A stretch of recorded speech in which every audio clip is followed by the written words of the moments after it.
This marvelous invention, of all mankind's manifold creations, language must take pride of place. Other inventions, the wheel, agriculture, sliced bread may have transformed our material existence. But the advent of language is what made us human. Compared to language, all other inventions pale in significance, since everything we have ever achieved depends on language and originates from it. Without language, we could never have embarked on our ascent to unparalleled power over all other animals, and even over nature itself. But language is foremost not just because it came first. In its own right it is a tool of extraordinary sophistication, yet based on an idea of ingenious simplicity. This marvelous invention of composing out of 25 or 30 sounds that infinite variety of expressions which, whilst having in themselves no likeness to what is in our mind, allow us to disclose to others its whole secret, and to make known to those who cannot penetrate it all that we imagine, and all the various stirrings of our soul. This was how, in 1660, the renowned French grammarians of the Port Royal Abbey near Versailles distilled the essence of language. And no one since has celebrated more eloquently the magnitude of its achievement. Even so, there is just one flaw in all these hymns of praise. For the homage to language's unique accomplishment conceals a simple yet critical incongruity. Language is mankind's greatest invention except, of course, that it was never invented. This apparent paradox is at the core of our fascination with language. And it holds many of its secrets. Language often seems so skillfully drafted that one can hardly imagine it as anything other than the perfected handiwork of a master craftsman. How else could this instrument make so much out of barely 3 dozen measly morsels of sound? In themselves, these configurations of mouth P, F, B, V, T, D, K, G, shush, A, E and so on amount to nothing more than a few haphazard spits and splutters. Random noises with no meaning, no ability to express, no power to explain, but run them through the cogs and wheels of the language machine. Let it arrange them in some very special orders, and there is nothing that these meaningless streams of air cannot do, from sighing the interminable boredom of existence to unraveling the fundamental order of the universe.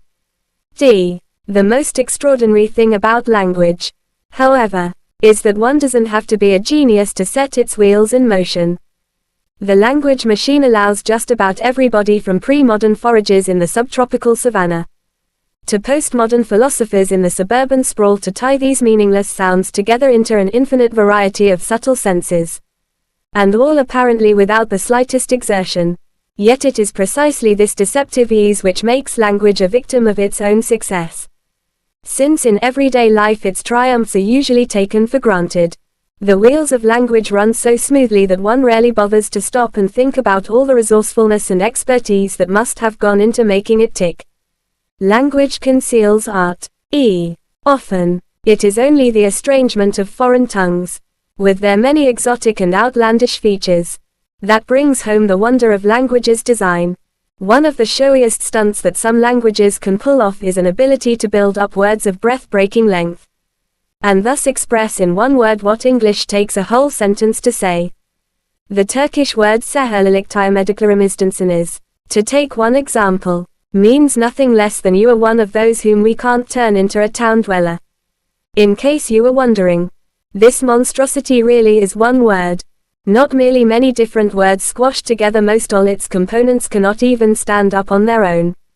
Closing parenthesis. F. And if that sounds like some one-off freak, then consider Sumerian, the language spoken on the banks of the Euphrates some 5,000 years ago by the people who invented writing and thus enabled the documentation of history. A Sumerian word like Munantamar, when he had made it suitable for her, might seem rather trim compared to the Turkish colossus above. What is so impressive about it, however, is not its lengthiness but rather the reverse, the thrifty compactness of its construction. The word is made up of different slots, each corresponding to a particular portion of meaning. This sleek design allows single sounds to convey useful information, and in fact even the absence of a sound has been enlisted to express something specific. If you were to ask which bit in the Sumerian word corresponds to the pronoun it, in the English translation, when he had made it suitable for her. Then the answer would have to be nothing. Mind you, a very particular kind of nothing, the nothing that stands in the empty slot in the middle. The technology is so fine-tuned then that even a non-sound, when carefully placed in a particular position, has been invested with a specific function. Who could possibly have come up with such a nifty contraption?